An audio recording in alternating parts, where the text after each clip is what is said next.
আমি আপনাদের সামনে আলোচনা করার জন্য 28 নম্বর পারা সূরাতুত তাহরিমের 8 নম্বর আয়াতের প্রথমাংশ তিলাওয়াত করেছি এবং নবীজির একটা হাদিস পাঠ করেছি। আয়াতের অংশটুকু এবং হাদিসকে সামনে রেখে আপনাদের সামনে কিছু সময় আলোচনা করব, আল্লাহ তাআলা যদি তৌফিক দান করেন। মুহতারাম হাজিরিন, আমি আয়াতের যে অংশটুকু তেলাওয়াত করেছি, আল্লাহ তাআলা বলেন, ইয়া আইয়ুহাল্লাযীনা আমানু, হে ঈমানদারগণ, তুবু ইলাল্লাহ, আল্লাহ তাআলার কাছে তাওবা করো, তাওবাতান নাসুহা, আন্তরিক তাওবা। আর নবীজি বলেন, আত্তাইবু মিনাজ যামবি কামাল্লা যামবালা, গুনাহ থেকে তাওবাকারী তার নেই যে গুনাহই করে নাই। আমাদের সর্বপ্রথম বুঝার দরকার তাওবা কাকে বলে। তাওবা মানে গুনাহ থেকে ফিরে আসা। তাওবা মানে ফিরে আসা। কোথায় থেকে ফিরে আসা? গুনাহ থেকে ফিরে আসা। আর কুরআন এবং হাদিসের পরিভাষায় তাওবা বলা হয় অতীতের গুনাহের উপরে লজ্জিত হওয়া, ভবিষ্যতে গুনাহ না করার দৃঢ় সংকল্প করার নাম হলো তাওবা। আল্লাহ তাআলা যত জীব জানোয়ার পৃথিবীতে সৃষ্টি করেছেন, হায়াওয়ানকে আল্লাহ একটা যোগ্যতা দান করেছেন, সেটা হলো গুনাহ করার যোগ্যতা, গুনার মজা বোঝার যোগ্যতা। কোন হায়াওয়ান পৃথিবীতে গুনাহের সাজা বোঝার যোগ্যতা নাই। গুনাহ করলে কি মজা তা বুঝে। একটা গরু বুঝে রশি ছিঁড়া আরেকজনের ফসল খাইলে কি মজা। একটা শিয়ালে বুঝে মুরগ খাইলে কি মজা। একটা কুকুরে বুঝে আরেকজনের ঘরে ঢুকে ডিম খাইলে কি মজা, কিন্তু তার সাদার কথা বুঝে না। এই জন্যে কোনো হায়াওয়ান অপরাধ করলেও জাহান্নামে যেতে হবে না, যেহেতু সে গুনার মজা বুঝে, সাজা বুঝে না। আর আল্লাহ যত ফেরেশতা সৃষ্টি করেছেন, ফেরেশতারা গুনার মজা বুঝে না, সাজা বুঝে। এই জন্যে কোনো ফেরেশতার সামনে বিশ্ব সুন্দরীকে রাখলেও কোনো ফেরেশতা থাকাইবেও না। কোটি টাকার বস্তা রাইখা দিলে কোনো ফেরেশতা ধরবেও না। কেন? সে গুনার মজা বুঝে না, সাজা বুঝে। আল্লাহ বলেন, হে দুনিয়ার মানুষ, আমি আল্লাহ হায়াওয়ান জাতিকে যেই যোগ্যতা দিলাম সেই যোগ্যতাও তোমাদেরকে দিলাম। ফেরেশতা জাতিকে যেই যোগ্যতা দিলাম সেই যোগ্যতাও দিলাম। আমি আল্লাহ মানুষ জাতিকে দুইটা যোগ্যতা দিছি। পৃথিবীর আর কোন জাতিকে দুইটা যোগ্যতা দান করি নাই। আমি আল্লাহ মানুষকে দুইটা যোগ্যতা দিয়া পরীক্ষা করতে চাই। মানুষ কি গুনার মজা বুঝে গুনাহ করে, না গুনার সাজার কথা স্মরণ করে গুনাহ থেকে বাঁচে? যদি মানুষ গুনার মজা বুঝে গুনাহ করে, তাহলে তারা পরীক্ষায় ফেল, তাদের ঠিকানা হবে জাহান্নাম। আর যদি গুনার সাজার কথা স্মরণ করে গুনাহ থেকে বাঁচতে পারে, পরীক্ষায় পাস, তাদের ঠিকানা হবে জান্নাত। আল্লাহ তাআলা বলেন, হে দুনিয়ার মানুষ, আমি আল্লাহ শুধু তোমাদেরকে দুইটা যোগ্যতা দান করলাম। একটা হলো গুনার মজা বুঝার যোগ্যতা, আর একটা হলো সাজা বুঝার যোগ্যতা। এই দুইটা যোগ্যতা আমি আর কাউকে দান করি নাই। এই জন্য মানুষ নফসের দুখায় পড়ে গুনাহ করবে, শয়তানের দুখায় পড়ে গুনাহ করবে, দুনিয়ার লোভে পড়ে গুনাহ করবে। আল্লাহ বলেন, হে দুনিয়ার মানুষ, যেহেতু তোমাদেরকে গুনার মজা বুঝার যোগ্যতা দিলাম, যদি তোমাদের গুনাহ হয়ে যায়, আমি আল্লাহ ঘোষণা দিলাম, ইয়া আইয়ুহাল্লাযীনা আমানু, হে ঈমানদারগণ, তুবু ইলাল্লাহ, আমি আল্লাহর কাছে আন্তরিকভাবে তাওবা করো। আমি আল্লাহ ওয়াদা দিলাম তোমাদের জিন্দেগীর সব গুনাহ ক্ষমা করে দিব। মানুষ গুনাহ হবে। আল্লাহ তাআলা মানুষকে, তার বান্দাকে অত্যন্ত মহব্বত করেন। কি পরিমাণ মহব্বত করেন সারা রাত বলে শেষ করা সম্ভব না। একজন মহিলা কুলে তার সন্তানকে নিয়ে আমাদের নবীজির কাছে আসছেন, এসে বলতেছে, ইয়া রাসূলুল্লাহ, একজন মা তার সন্তানকে যে পরিমাণ দয়া মায়া করে, আমার আল্লাহ তার বান্দাকে সেই পরিমাণ দয়া করে কিনা জানতে চাই। আমাদের নবী বলেন, হে আল্লাহর বান্দি শুনো, আল্লাহ তাআলা তার একজন মা তার সন্তানকে যে পরিমাণ দয়া মায়া করে, আমার আল্লাহ তার বান্দাকে লক্ষ কোটি গুণ বেশি দয়া মায়া করে। আল্লাহ আমাদেরকে অত্যন্ত দয়া করে। আশরাফ আলী থানভী রহমাতুল্লাহি আলাইহির একজন খলিফা ডাক্তার আব্দুল হাই, তিনি বলেন, পাকিস্তানে একটা ড্রেন আছে, এই ড্রেন দিয়া প্রতিদিন 1 কোটি মানুষের পেশাব পায়খানা একটা নদীতে নামে। 1 কোটি মানুষের পেশাব পায়খানা তো আর অল্প না, অনেক বেশি পরিমাণ। নদীতে পড়ার সাথে সাথে একটা ঢেউ এসে এমন ভাবে ধাক্কা দেয় 1 কোটি মানুষের পেশাব পায়খানাকে পবিত্র করে ফেলে। এমনকি এই জায়গাতে কেউ যদি উজু করে তার উজু হবে, গোসল করলে গোসল হবে, উজু গোসল করে নামাজ পড়লে না তার নামাজ হবে। আশরাফ আলী থানভীর খলিফা ডাক্তার আব্দুল হাই তিনি বলেন, নদী তো হলো মাখলুক, পানি হলো মাখলুক, 1 কোটি মানুষের পেশাব পায়খানা যদি নদীর একটা ঢেউ পরিষ্কার করে দিতে পারে, আল্লাহর রহমতের ঢেউয়ের কি পরিমাণ শক্তি! যত গুনাহ করুক না কেন, যদি আল্লাহর রহমতের ঢেউ একটা ধাক্কা দেয়, তার জিন্দেগীর সব গুনাহ ক্ষমা হয়ে যাবে। মাহতারাম হাজিরিন, আল্লাহ তাআলা শুধু মানুষের দোয়াকে কবুল করে বিষয়টা এমন না। একটা পাহাড়ি এলাকা, এই এলাকাতে একবার বানরের উপদ্রব হয়েছিল। এত বেশি পরিমাণে বানর হয়েছে, বানরের জ্বালায় মানুষ একবারে অতিষ্ঠ হয়ে গেছে। যে এলাকা বানর আছে তারা বুঝে, কাপড় নিয়ে যায়, খাবার খেয়ে ফেলে, ফসল নষ্ট করে ফেলে, এমন যন্ত্রণা শুরু হয়েছে। এলাকার মানুষ একটা মিটিং করলো, কিভাবে বানরের অত্যাচার থেকে বাঁচা যায়। সবাই মিলে সিদ্ধান্ত নিল, আগামীকাল পাহাড়ের চতুর্পার্শ্বে পেট্রোল বা কেরোসিন ঢেলে দিব, আগুন লাগায়া, আগুনে পাহাড় পুরে ছারকার হয়ে যাবে, সাথে বানরও পুরে ছারকার হয়ে যাবে। যেই কথা সেই কাজ। পরের দিন পাহাড়ের চতুর্পার্শ্বে পেট্রোল বা কেরোসিন ঢেলে দিছে আগুন লাগায়া।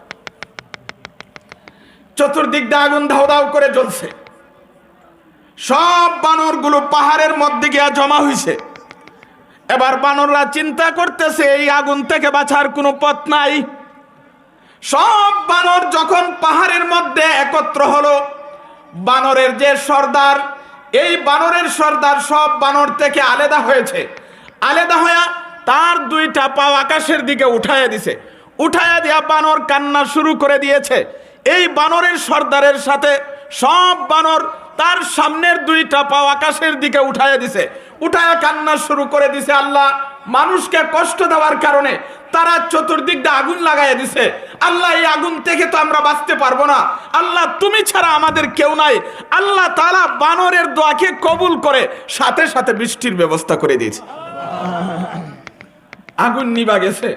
আল্লাহ তাআলা যদি বানরের দোয়াকে কবুল করেন, আমরা তো হলাম আশরাফুল মাখলুকাত। আমরা যদি আল্লাহর কাছে আন্তরিকভাবে তাওবা করি, তাহলে আল্লাহ আমাদের দোয়াকে কেন কবুল করবেন না? আমরা বর্তমানে যাকে সবচাইতে বড় আলেম মনে করি, আল্লামা তাকি উসমানী দামাত বারাকাতুহুম, তিনি বলেন, আমি একবার আফ্রিকাতে সফর করেছিলাম। যখন আফ্রিকাতে গেলাম, আফ্রিকাতে যাওয়ার পরে যখন স্টেশনে নামার পরেই দেখলাম একটা সুন্দর গাছ। আল্লামা তাকি উসমানী বলেন, এত সুন্দর গাছ আমার জীবনে আর কোনোদিন দেখি নাই। আমার মনে চাইছে এই গাছটাকে ধরি, গাছের একটা পাতা চিরি।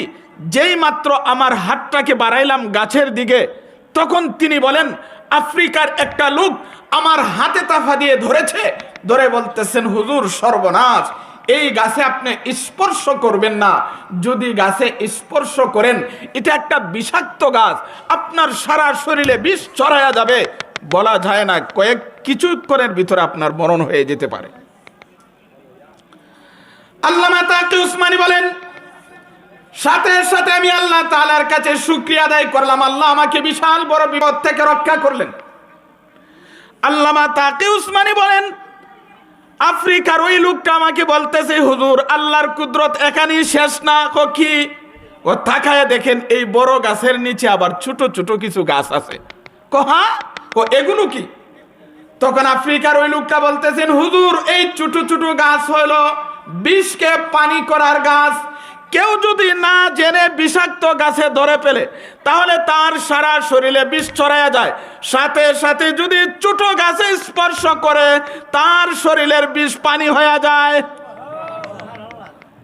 আল্লামা তাকি উসমানী এই ঘটনা উল্লেখ করে তিনি বলেন, যেখানে আল্লাহ বিষাক্ত গাছ রেখেছেন, সেখানে বিষকে পানি করার ব্যবস্থাও রেখেছেন। যেমনি ভাবে আল্লাহ তাআলা দুনিয়াতে গুনাহের ব্যবস্থা রেখেছেন, গুনাহ থেকে পবিত্র হওয়ারও ব্যবস্থা রেখেছেন। আল্লামা তাকি উসমানী তিনি বলেন, গুনাহ থেকে পবিত্র হওয়ার নাম হলো তাওবা। আল্লাহ তাআলা ওয়াদা করেছেন, কেউ যদি আন্তরিকভাবে তাওবা করে, আল্লাহ তার জিন্দেগির সব গুনাহ ক্ষমা করে দিবেন। শুধু গুনাহই ক্ষমা করবেন না, তার জিন্দেগির সব গুনাহকে নেক দ্বারা পরিবর্তন করে দিবেন। তাইলে তাওবা করার দরকার আছে না নাই? কিতাবের মধ্যে উল্লেখ করে, মুসা আলাইহিস সালামের জামানায় একবার দুর্ভিক্ষ দেখা দিয়েছিল। অনাবৃষ্টি, বৃষ্টি হয় না। বৃষ্টির কারণে গাছপালা শুকিয়ে গেছে, জমিনে ফসল হয় না, পশু পাখি হাহাকার, মানুষ হাহাকার।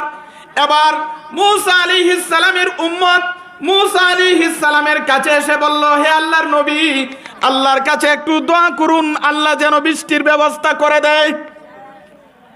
মুসা আলাইহিস সালাম ৭০,০০০ উম্মতকে নিয়ে একটা মাঠে জমা হইল, নামাজ পড়লেন, আল্লাহর কাছে কান্না শুরু করে দিলেন, আল্লাহ বৃষ্টি দাও, আল্লাহ বৃষ্টি দাও। কিন্তু বৃষ্টি তো হয় না, অনাবৃষ্টি আরো বাড়ে, আর অনাবৃষ্টি বাড়তেছে। মুসা আলাইহিস সালাম বলল, আল্লাহ ব্যাপারটা বুঝলাম না, আমার ৭০,০০০ উম্মতকে নিয়ে নামাজ পড়লাম, দোয়া করলাম, কান্না করলাম, কিন্তু বৃষ্টি হয় না কেন? আল্লাহ তাআলা বললেন, হেরে মুসা, এই মাঠের মধ্যে একজন লোক আছে আমার শত্রু, আমার নাফরমান, ৪০ বৎসরের ভিতরে কোনোদিন আমাকে ডাকে নাই, আমাকে স্মরণ করে নাই। এই লোকটা যতক্ষণ মাঠে থাকবে, আমি আল্লাহ বৃষ্টির ব্যবস্থা করব না। মুসা আলাইহিস সালাম জানায় দিলেন, ও ভাই, কে তুমি? এত বড় পাপিষ্ঠ, তোমার পাপের কারণে আল্লাহ দোয়াকে কবুল করতেছে না, বৃষ্টি দিতেছে না, তুমি দয়া করে বের হয়ে যাও। যে পাপ করছে এ জানে না? এ তো জানে। এবার পাপিষ্ঠ লোকটা চিন্তা করলো, এবার যদি হাজার হাজার মানুষের সামনে বের হয়ে যায়, সবাই আমাকে চিনে ফেলবে, ইতিহাসে কলঙ্ক হয়ে থাকবে। আর যদি বের না হই, বৃষ্টি হবে না, হাজার হাজার মানুষ কষ্ট করবে। এবার কি করা যায়?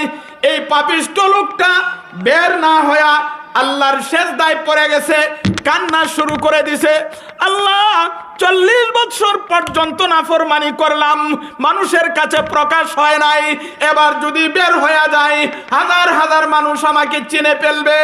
আর যদি বের না হই, বৃষ্টি হবে না, মানুষ কষ্ট করবে। আল্লাহ, আমি আল্লাহ তাওবা করলাম, আমার জিন্দেগির গুনাহ মাফ করে দাও, বৃষ্টির ব্যবস্থা করে দাও। আল্লাহ তাআলা তার জিন্দেগির গুনাহ ক্ষমা করে দিলেন, বৃষ্টির ব্যবস্থা করে দিলেন। বৃষ্টি শুরু হয়ে গেছে। মুসা আলাইহিস সালাম কয়, আল্লাহ ব্যাপারটা তো বুঝলাম না, কেউ তো বাইরে হইল না, কিন্তু বৃষ্টি দিয়ে দিলেন। আল্লাহ কয়, মুসারে, যার কারণে বৃষ্টি বন্ধ রেখেছিলাম, তার কারণে আবার বৃষ্টি দিলাম। এবার মুসা আলাইহিস সালাম কয় আল্লাহ এই লোকটারে আমার একটু চিনাইয়া দেন। আল্লাহ কয় মুসা 40 বছর পর্যন্ত নাফরমানি করলো, আমি আল্লাহ তার গুনাহ গোপন রাখলাম, প্রকাশ করলাম না, কাউকে বুঝতে দিলাম না, চিনতে দিলাম না। আজ তাওবা করছে, আমি আল্লাহর তার পরিচয় দিতে চাই না। কিতাবের মধ্যে উল্লেখ করে মুসা আলাইহিস সালামের জামানায় আরেক লোক পাপ করতে করতে এলাকার মানুষ একবারে অতিষ্ঠ হয়ে গেছে। অতিষ্ঠ হইয়া এলাকার সবাই মিল্লা এই পাপিষ্ঠকে সমাজ থেকে বাইর করে দিস, বাইর। এই পাপিষ্ঠ বের হয়ে একটা পাহাড়ে গেছে, এমন জায়গায় গেছে যেখানে মানুষ নাই, খাবার নাই, ঔষধ নাই। লোকটা আস্তে আস্তে দুর্বল হয়ে পড়ছে, অসুস্থ হয়ে পড়ছে, মরণের কাছাকাছি চলে গেছে। এবার আল্লাহর কাছে কান্না শুরু করে দিছে, আল্লাহ নাফরমানির কারণে সমাজের মানুষ আমাকে বের করে দিল, আল্লাহ তুমি যদি আমাকে বের করে দাও তাহলে আমি আর কোথায় যাইব, আমার তো আর যাওয়ার জায়গা নাই। আল্লাহ আমার গুনাহকে ক্ষমা করে দাও, আল্লাহ আমাকে ক্ষমা করে দাও। এইভাবে কান্না করতে করতে ওই লোকটা পাহাড়ি মারা গেল। আল্লাহ তাআলা মুসা আলাইহিস সালামের কাছে ওহী পাঠাইলো, মুসা অমুক পাহাড়ে আমার একজন ওলি, আমার খাস বান্দা মারা গেছে, তুমি যাও গিয়া তারকে গোসল দাও, কাপন দাপনের ব্যবস্থা করো এবং এলাকাতে ঘোষণা করে দাও এই লোকের জানাজাতে যারা অংশগ্রহণ করবে আমি আল্লাহ তাদের জিন্দেগীর সব গুনাহ ক্ষমা করে দিই। চিন্তা করছেন বিষয়টা? এবার মুসা আলাইহিস সালাম গেল, এই লোকটাকে গোসল দিল, কাপনের কাপড় পরিধান করাইলো। এবার এলাকাতে ঘোষণা করলে একজন আল্লাহর ওলি মারা গেছে, আজকে যারা জানাজাতে অংশগ্রহণ করবে আল্লাহ তাদের জিন্দেগীর গুনাহ মাফ কইরা দিব। এমন ঘোষণা শুনলে আমরা যাইতাম না? হাজার হাজার মানুষ জমা হয়েছে জানাজার নামাজ পড়ার জন্য। আয়া দেখে আরে ওই লোক যারে দিয়ে আমরা সমাজ থেকে বাইর করে দিছি। এবার এলাকার মানুষ বলল, মুসা ব্যাপারটা তো বুঝলাম না, কি হইল? এ তো আল্লাহর শত্রু, আল্লাহর দুশ্মন, আমরা তো তারে সমাজ থেকে বাইর করে দিলাম, আর আপনি বলতেছেন আল্লাহর ওলি, তার জানাজা পড়লে আল্লাহ গুনাহ মাফ করে দিব, ব্যাপারটা তো বুঝলাম না। এমনি মুসা আলাইহিস সালাম আল্লাহর কাছে জানতে চাইলেন, আল্লাহ ব্যাপারটা তো বুঝলাম না, কি হইল? আল্লাহ তাআলা বললেন, মুসা তাদের কথাও ঠিক, আমার কথাও ঠিক। এই লোকটা এক সময় আমার শত্রু ছিল, নাফরমানি করেছে, কিন্তু শেষ পর্যন্ত আমি আল্লাহর কাছে এমন ভাবে তওবা করছে, আমি আল্লাহ তার জিন্দেগীর গুনাহ মাফ করে আমি আল্লাহ আমার ওলির কাতারে নাম উঠায় নিলাম। আজকে তো সে তার নিজের গুনাহ ক্ষমা চাইছে, সে যদি সারা পৃথিবীর সমস্ত মানুষের গুনার ক্ষমা চাইতো আমি আল্লাহ দুনিয়ার সকল মানুষের গুনাহ মাফ করে দিতাম। তাহলে আল্লাহর কাছে তওবা করার দরকার আছে না নাই? এই কথাই আল্লাহ বলেন, ইয়া আইয়ুহাল্লাযীনা আমানু তুবু ইলাল্লাহ, হে দুনিয়ার মানুষ আমি আল্লাহর কাছে তওবা করো, তাওবাতান নাসুহা, আন্তরিক তওবা। আল্লাহ বলেন যদি আন্তরিকভাবে তওবা করতে পারো আমি আল্লাহ তোমাদের জিন্দেগীর গুনাহ মাফ করে দিমু। শুধু গুনাহই মাফ করতাম না, তোমাদের জিন্দেগীর গুনাহকে নেক দ্বারা পরিবর্তন করে দিমু। কিন্তু আমাদের একটা গুরুত্বপূর্ণ বিষয় বোঝার দরকার। উযুর ফরজ কয়টা? এটা আমরা সবাই জানি। উযুর ফরজ হলো 4টা। 1 নাম্বার সমস্ত মুখ ধৌত করা, 2 নাম্বার কনুই সহ 2 হাত ধৌত করা, 3 নাম্বার মাথার 4 ভাগের 1 ভাগ মাসা করা, 4 নাম্বার 2 পায়ের টাকনু সহ ধৌত করা। উযুর ফরজ কয়টা? উযুর যেমন ফরজ আছে তাওবারও ফরজ আছে, কিন্তু আমাদের সমাজের মানুষ উযুর ফরজ জানে, তাওবার ফরজ জানে না। সাধারণ মানুষ জানবে দূরের কথা, আমার মনে হয় অনেক আলেমও জানে না। তাহলে উযুর ফরজ কয়টা? উযুর ফরজ 4টা, তাওবার ফরজ হলো 6টা। উযুর ফরজ পালন না করে কেউ যদি সারাদিন বলে উযু করলাম, উযু করলাম, উযু করলাম, উযু হইছিনি, উজুর ফরজ পালন করছে না, হাত ধোয় নাই, পাও ধোয় নাই, মুখ ধোয় নাই, মাথা মাসে করে নাই, সারাদিন বৈশা বৈশা খালি হয় উজু করলাম উজু করলাম, উজু হইছে?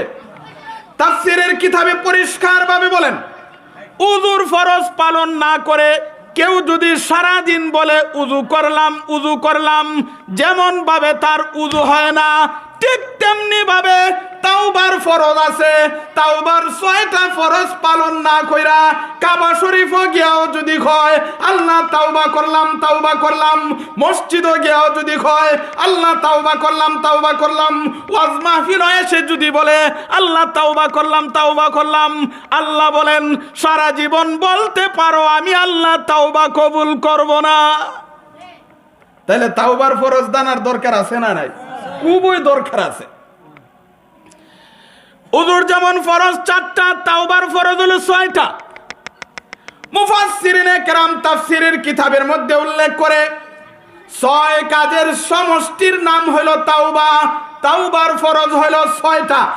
1 নাম্বার, অতীতের গুনাহের উপরে লজ্জিত হইতিব। 1 নাম্বার কি হইতিব বলেন তো? আল্লাহ জীবনে বহু নামাজ ছাড়লাম, আমার তো জাহান্নামের আগুনে জ্বলতইব। আল্লাহ সুদ খাইলাম, জাহান্নামের আগুনে জ্বলতইব। আল্লাহ ঘুষ খাইলাম, জাহান্নামের আগুনে জ্বলতইব। 1 নাম্বার, জীবনে যত গুনাহ করেছেন এই গুনাহের উপরে লজ্জিত হতে হবে। 1 নাম্বার কি হইব বলেন? 2 নাম্বার, খালি লজ্জিত হইলই তো না, গুনাহ ছাইরা দিতিব। এদিকটা সুদ খাই আর এদিকটা মসজিদে গিয়া কই আল্লাহ ক্ষমা কইরা দাও, মাফ কইরা দাও, হইব? এই দিকটা ঘুষ খাই, মসজিদে গিয়া কই মাফ কইরা দাও, গুনাহও চালু আছে, তাওবাও চালু আছে, এটা হবে না। 2 নাম্বার, তাওবার ফরজ হইল গুনাহ ছাইরা দাও। 2 নাম্বার ফরজ কি? এটা একটা উদাহরণ দিলে বুঝবেন। ধরেন মাদ্রাসার বড় হুজুর এখানে বসা, ইচ্ছা কইরা হোক অনিচ্ছাকৃতভাবে হোক আমার ফাউটা হুজুরের গায়ে লাগা গেল। আমার ভিতরে যদি আদব কায়দা থাকে তাহলে আমি হুজুরের কাছে মাফ চাইমুনি যে হুজুর ফাউটা লাগা গেছে, আমারে ক্ষমা করেন। ফাউ হুজুরের গায়ে লাগানো রাইখা না ফাউ সরায়া? এবার যদি আমার ফাউটা হুজুরের গায়ে আরো চাপ দিয়া ধইরা কই হুজুর ফাউটা তো লাগিয়া গেছে, মাফ কইরা দেন, এটা কি মাফ চাওয়া হবে না মস্কারি?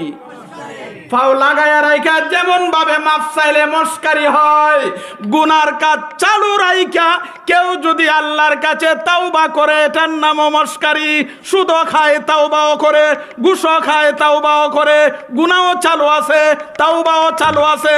ফাউকে লাগাইয়া তাওবা করলে মাফ চাইলে যেমন মাফ চাওয়া নয়, মস্কারি।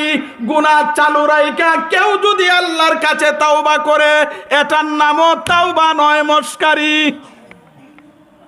এটার নাম তাওবা না মস্কারি? তাহলে 1 নাম্বার গুনাহের উপরে লজ্জিত হও, 2 নাম্বার হলো গুনাহ ছাইরা দাও, 3 নাম্বার তাওবার ফরজ হইল জীবনে আর গুনাহ করব না, দৃঢ় প্রতিজ্ঞা করো। আল্লাহ জীবনে অনেক গুনাহ করছি, আল্লাহ মাফ করে দাও, আল্লাহ মাফ করে দাও, আর জীবনে কোনোদিন গুনাহ করব না। এইভাবে অতীতে ভবিষ্যতে গুনাহ না করার দৃঢ় সংকল্প করতে হবে। 4 নাম্বার, আল্লাহর যে সকল বিধান লঙ্ঘন করলে কাজা করা লাগে, রোজা ভাঙলে কাজা করন লাগেনি, নামাজ ছাইরা দিলে কাজা করা লাগেনি। আমার জীবনে অনেক রোজা ভাঙলাম, নামাজ পড়লাম না, আর গিয়া কইলাম আল্লাহ মাফ করে দাও, মাফ করে দাও। আল্লাহ কয় এত সুদা না, নামাজগুলো কাজা কইরা আসো, রোজাগুলো কাজা কইরা আসো, কাজা করো, এরপরে তাওবা করো। এখন প্রশ্ন হইব, জীবনে বহু নামাজ ছাড়লাম, এতগুলো নামাজ কাজা করবো কেমনে? আমার তো স্মরণ হই নাই। ইসলামের বিধান হলো কাজার ক্ষেত্রে সব নামাজ কাজা করা লাগে না, শুধু ফরজগুলা কাজা করতে হয়। ফজরের 2 রাকাত, জোহরের 4 রাকাত, আসরের 4 রাকাত, মাগরিবের 3 রাকাত, এশারের 4 রাকাত, বিতিরের 3 রাকাত। এই ফরজগুলা কাজা করন লাগবে। তাহলে কাজা করবেন কিভাবে?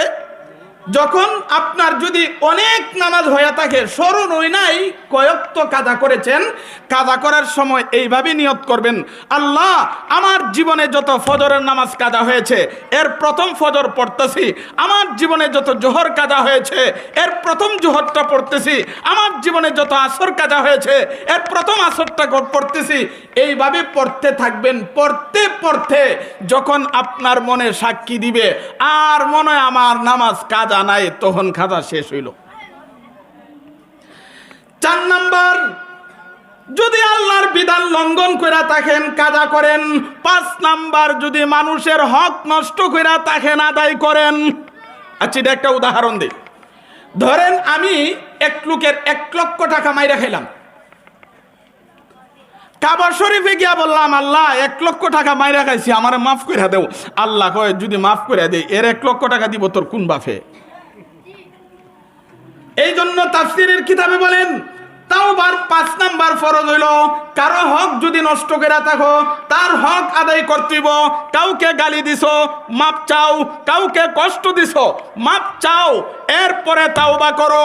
6 নাম্বার হলো কাকুতি মিনতি করে তাওবা করো। এই 6টা ফরজ পালন করে যদি আল্লাহর কাছে আন্তরিকভাবে তাওবা করতে পারি, আল্লাহ কয় তোমাদের জিন্দেগীর সব গুনাহ ক্ষমা করে দিমু।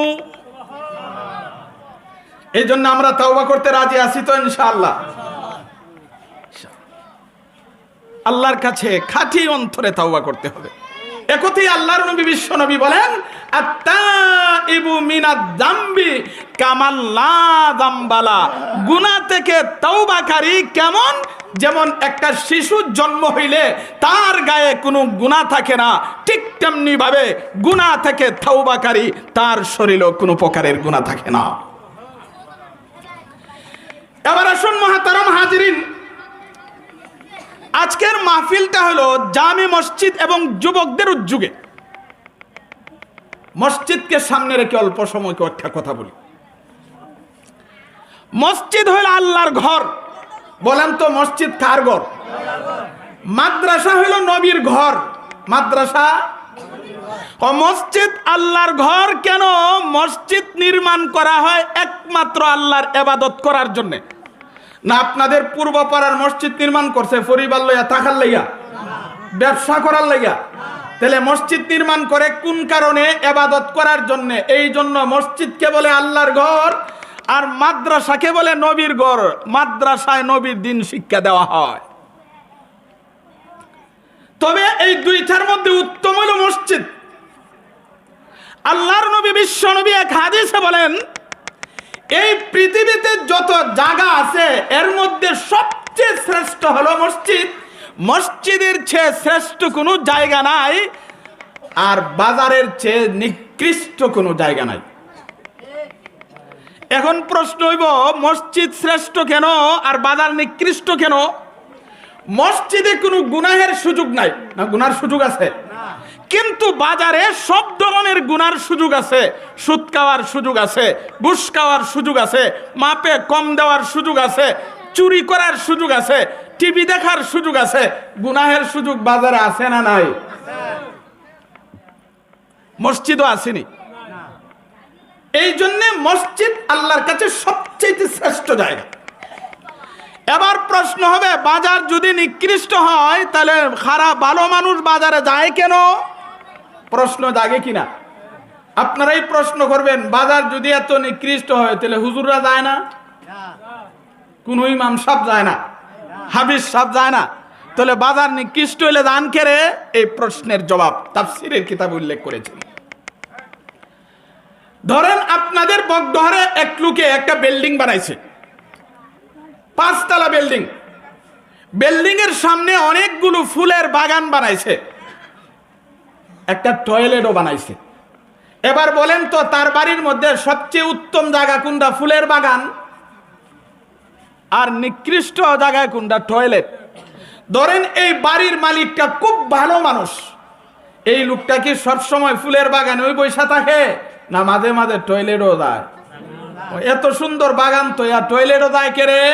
একটা দরকার আছে, এই দরকার সারবার লাগে দাউন লাগবো, না গিয়া পারবে না। টয়লেটও যায় কেন?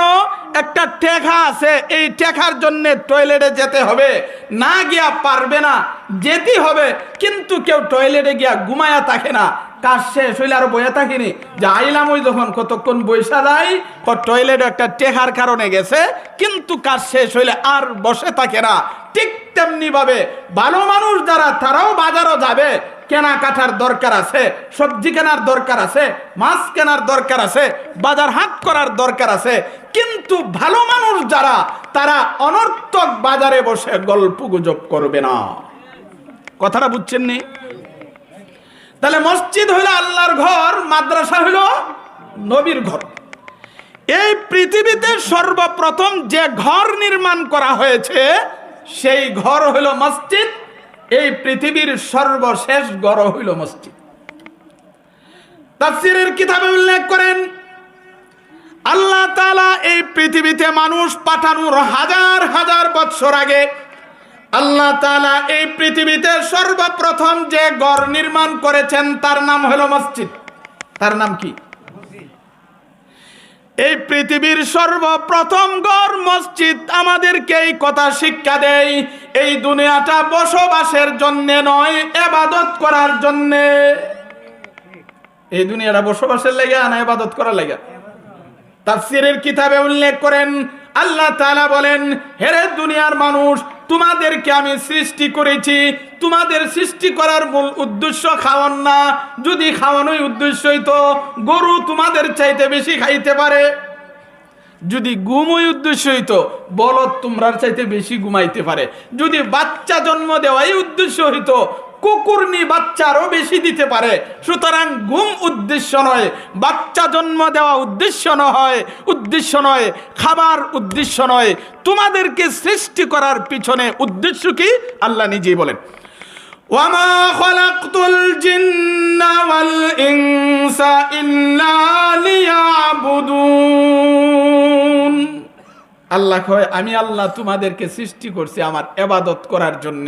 এখন প্রশ্ন হইব, ইবাদত করলে আল্লাহর কি লাভ, ইবাদত না করলে আল্লাহর কি ক্ষতি? তাফসীরের কিতাবের মধ্যে উল্লেখ করেন, সারা দুনিয়ার মানুষ নামাজি হয়ে গেলে আল্লাহর কোনো লাভ নাই। সারা দুনিয়ার মানুষ নামাজ ছাইরা দিলে আল্লাহর কোনো ক্ষতি নাই। আল্লাহ বলেন, হে দুনিয়ার মানুষ, তোমরা যদি নামাজ পড়ো, আমি আল্লাহর ইবাদত করো, তোমরাই লাভবান, তোমাদের জন্য রেখেছি জান্নাত। আর যদি ইবাদত না করো, তোমাদের জন্য রেখেছি জাহান্নাম। লাভও তোমরার, ক্ষতিও তোমরার। আল্লাহর কোনো লাভ ক্ষতি আছে? কিতাবের মধ্যে উল্লেখ করেন, আল্লাহর নবী, বিশ্ব নবী এবং সাহাবায়ে কেরাম 5টি কাজে অত্যন্ত গুরুত্ব দিতেন। 1 নাম্বার হলো জামাতের পাবন্দি, জামাতের সাথে নামাজ পড়া।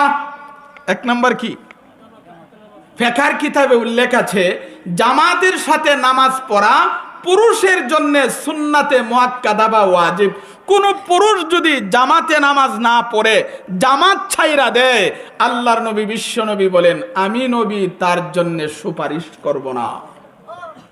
আচ্ছা, জামাত ছেড়ে দেওয়ার যদি অভ্যাসে পরিণত করে দেয়, সবসময় জামাত ছেড়ে দেয়, আল্লাহর নবী বলেন, আমি তোমার জন্য সুপারিশই করব না। তাহলে যারা নামাজ পড়ে না, এরারে মনে হয় আল্লাহ নবী সুপারিশ করে জান্নাতে লইয়ে যাবো গা। সাহাবায়ে কেরাম এবং বিশ্ব নবী যেই 5টা কাজে গুরুত্ব দিতেন, 1 নাম্বার হলো জামাতের পাবন্দি, জামাতের সাথে নামাজ পড়া। আল্লাহর নবী, বিশ্ব নবী এক হাদিসে বলেন, একা নামাজ পড়লে যে সওয়াব, জামাতের সাথে নামাজ পড়লে 27 গুণ বেশি সওয়াব। জামাতের সাথে নামাজ পড়লে কত গুণ বেশি সওয়াব? 2 নাম্বার, রাসূল এবং সাহাবায়ে কেরাম যে কাজের বেশি গুরুত্ব দিতেন সেটা হলো সুন্নতের অনুসরণ। যে কোনো কাজ করতেন সুন্নতের অনুসরণে করতেন, নবীর আদর্শ মতো করতেন, নিজের মন গড়া মতো কোনো কাজ করতেন না। 2 3 নাম্বার, নবী এবং সাহাবায়ে কেরাম যে কাজটাকে বেশি গুরুত্ব দিতেন সেটা হলো মসজিদ নির্মাণ, মসজিদ আবাদ। মসজিদ আবাদের কয়েকটা ব্যাখ্যা হতে পারে। মসজিদ নির্মাণ করার মাধ্যমে মসজিদ আবাদ করা, মসজিদে ইবাদত বন্দেগী করার মাধ্যমে মসজিদ আবাদ করা। আল্লাহর রাসূল এবং সাহাবায়ে কেরাম যে 5টি কাজে গুরুত্ব দিতেন এর 4 নাম্বার হলো কোরআন তেলাওয়াত। মাহমুদ হাসান দেওবন্দি রহমাতুল্লাহি আলাইহি তিনি এক কিতাবের মধ্যে লেখেন, আমি সারা পৃথিবী পর্যবেক্ষণ করে যে কথাটায় উপনীত হলাম, আজ সারা বিশ্বে মুসলমান লাঞ্ছিত, সারা বিশ্বে মুসলমান অপদস্থ। এর কারণ হলো 2টা। 1 নাম্বার, আজ মুসলমান কোরআন ছেড়ে দিয়েছে। কোরআন ছেড়ে দিয়েছে এর অর্থ হলো কোরআন তেলাওয়াত করা ছেড়ে দিয়েছে। কোরআন ছেড়ে দিয়েছে মানে কোরআনের অর্থ বোঝা ছেড়ে দিয়েছে, অর্থ বোঝা ছেড়ে দিয়েছে। কোরআন ছেড়ে দিয়েছে মানে কোরআনের উপরে আমল করা ছেড়ে দিয়েছে। 2 নাম্বার কারণ হলো আজ সারা বিশ্বে মুসলমান সাধারণ বিষয় নিয়ে ইখতিলাফ, মতানৈক্য, এই জন্য সারা বিশ্বে মুসলমান লাঞ্ছিত। হুজুর চলে আসছেন 5 নাম্বার, আল্লাহর রাসূল এবং সাহাবায়ে কেরাম যে কাজে বেশি গুরুত্ব দিতেন সেটা হইল আল্লাহর রাস্তায় জিহাদ করা, দ্বীনের জন্যে, কোরআনের জন্যে, ইসলামকে প্রতিষ্ঠা করার জন্যে জান মাল দিয়া আল্লাহর রাস্তায় জিহাদ করতেন।